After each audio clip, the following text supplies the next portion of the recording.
Bismillahirrahmanirrahim. Assalamualaikum warahmatullahi wabarakatuh. Selamat pagi anak-anakku semua. Semoga masih dalam keadaan sehat dan tetap semangat. Sebelum belajar, terlebih dahulu berdoa ya. Dan jangan lupa tetap melaksanakan protokol kesehatan dengan sebaik-baiknya. Karena di masa pandemi seperti ini, kita masih berdampingan dengan virus corona. Jadi untuk menjaga tetap sehat, tetap selamat, kita laksanakan protokol kesehatan dengan sebaik-baiknya. Nah, untuk pembelajaran IPA hari ini, Ibu akan menjelaskan mengenai zat aditif makanan. Mari kita simak ya, dipahami dan diperhatikan. Nah, fungsi makanan itu yang pertama adalah untuk memperoleh energi, kemudian untuk pertumbuhan sel baru, menggantikan sel-sel yang rusak, dan penunjang dan pengatur proses dalam tubuh. Kemudian, makanan sehat itu yang bagaimana? Nah, makanan sehat ini tentunya yang mengandung bahan yang dibutuhkan oleh tubuh, kemudian higienis, suhunya normal saat dimakan dan tidak sulit untuk dicerna. Nah, apa sih zat aditif itu?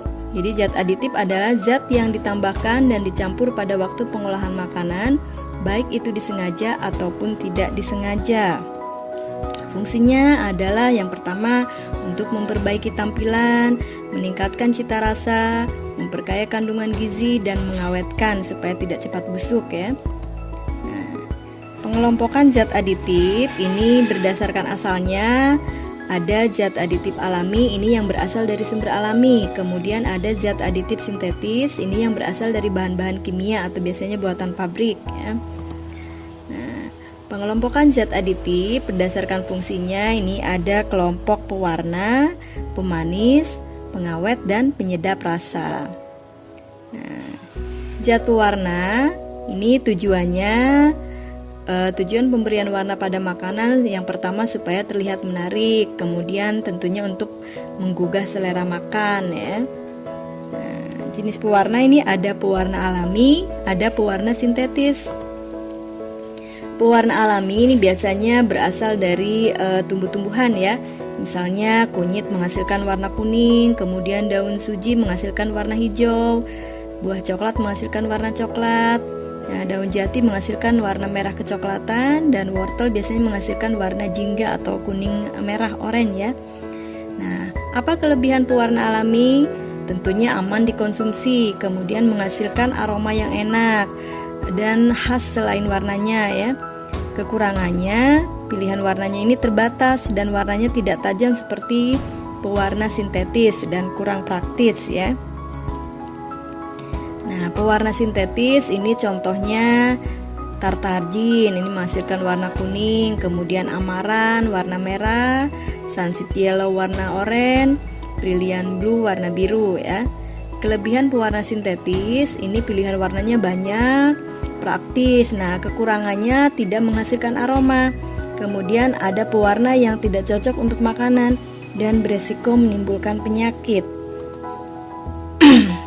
Nah, apalagi kalau itu pewarna tekstil ya. Bahaya sekali kalau pewarna tekstil dijadikan pewarna makanan. Nah, di antaranya ini yang sudah dilarang ada rodamin B. Ini menyebabkan iritasi pada saluran pernapasan, iritasi pada kulit, iritasi pada mata, iritasi saluran pencernaan, dan bahayanya adalah kanker hati ya. Kemudian metanyl yellow juga ini menyebabkan iritasi pada saluran pernapasan, pada kulit, pada mata, dan ini bisa menyebabkan kanker kandung kemih ya. Nah, berikutnya kelompok zat pemanis ini berfungsi menambah rasa manis pada makanan dan minuman. Ada pemanis alami, ada pemanis buatan. Nah, pemanis alami ini biasanya berasal dari buah dan madu. Nah, kalau berlebihan mengakibatkan kegemukan dan berbahaya bagi penderita diabetes. Nah, ini pemanis buatan tidak dapat dicerna dan bukan merupakan sumber energi ya. Ini bisa menjadi pilihan untuk penderita diabetes. Nah, contohnya adalah sakarin, natrium siklamat, magnesium siklamat, kalsium siklamat, dan aspartam. Ini biasanya manisnya puluhan kali lebih manis.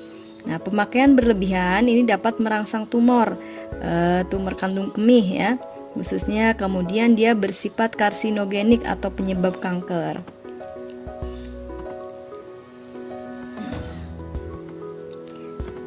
Nah, ini tadi zat pemanis alami biasanya kita peroleh bisa dari tanaman tebu, kemudian kelapa, kemudian aren dan buah-buahan dan madu ya.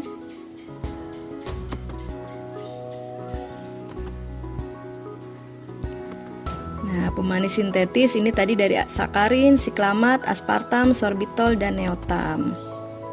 Nih, perbandingannya ya. Tingkat kemanisan relatif terhadap glukosa. Jadi aspartam 160 kali, sakarin 500 kali daripada glukosa ya. Kemudian ini yang neotam ya 13.000 kali terhadap glukosa. Nah, berikutnya adalah kelompok pengawet. Ini fungsinya untuk menghalang pembiakan mikroorganisme supaya makanan tahan lebih lama tanpa rusak. Nah, ini contohnya adalah natrium nitrit dan natrium benzoat. Nah, ini biasanya pada daging beku, burger, sosis ya. Ini menggunakan bahan-bahan pengawet seperti natrium nitrit supaya kelihatan segar dan tahan lama. Ada dua jenis pengawet, yang alami dan yang buatan. Nah, yang alami bisa dengan cara pengasapan, kemudian dibuat manisan atau penggaraman, pendinginan ya. Kemudian yang buatan itu dengan cara memberikan garam benzoat. Nah, ini untuk menghambat pertumbuhan bakteri. Kemudian gas etilen oksida dan gas propilon oksida ini membunuh bakteri, jamur dan virus. Nah, bahaya bahan pengawet ini dan bisa menimbulkan masalah bagi kesehatan. Ini contohnya formalin ya. Ini pengawet biasanya digunakan pada tahu oleh oknum ya. Ini bisa menyebabkan kanker paru-paru, gangguan alat pencernaan dan jantung. Kemudian ada juga boraks. Ini biasanya terdapat pada bakso ya. Ini bisa menyebabkan gangguan pada otak, hati dan kulit. Ingat ya, kalau berlebihan pengawet itu berbahaya. Jadi natrium benzoat secara berlebihan ini mengakibatkan gangguan saraf dan alergi. Kemudian natrium nitrit yang berlebihan ini dapat mengakibatkan kanker. Boraks dan formalin ini mengakibatkan keracunan, gatal-gatal, iritasi paru-paru, gangguan sistem pencernaan, dan kematian. Nah, berikutnya adalah kelompok bahan penyedap. Ini diberikan dengan tujuan menambah cita rasa makanan. Nah, ada penyedap alami dan ada penyedap buatan. Yang alami biasanya contohnya gula, garam, dan rempah-rempah ya. Kemudian penyedap rasa buatan itu contohnya MSG atau vetsin, kemudian isoamil asetat, etil butirat. Nah, penggunaan MSG secara berlebihan ini bisa mengakibatkan Chinese Restaurant Syndrome. Nah, gejalanya sesak napas, sakit dada, pusing, dan mudah letih. Nah, kita harus tahu ya efek samping dari bahan kimia. Ini misalnya pemanis, ini sakarin, siklamat, ini menyebabkan kanker, sorbitol tidak terurai dalam mulut sehingga tidak merusak gigi, tetapi pemakaian yang berlebihan dapat mengakibatkan diare. Nah, pewarna ini khususnya pewarna tekstil ya, rodamin B dan methyl yellow ini memicu timbulnya kanker. Kemudian penyedap seperti MSG ini jika digunakan secara berlebihan dapat menyebabkan sesak napas, sakit dada, pusing, mudah letih, atau gejala ini disebut sebagai Chinese Restaurant Syndrome.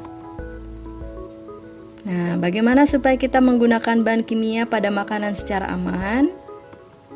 Yang pertama, memeriksa kemasan makanan untuk melihat kebocoran, karat, adanya jamur atau cacat lainnya.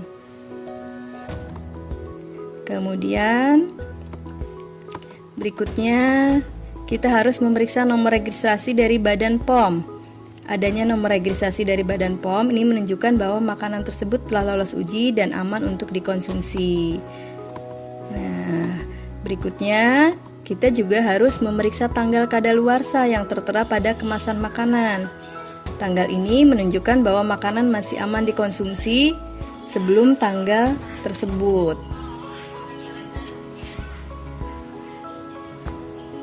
Berikutnya kita harus memeriksa label halalnya ya.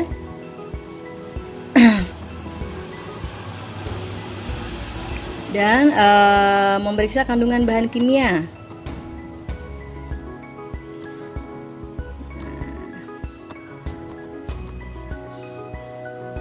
Demikian penjelasan mengenai zat aditif makanan, semoga dapat dipahami dan dimengerti. Ingat, tetap semangat, jaga protokol kesehatan. Salam sehat selalu anak-anak. Assalamualaikum warahmatullahi wabarakatuh.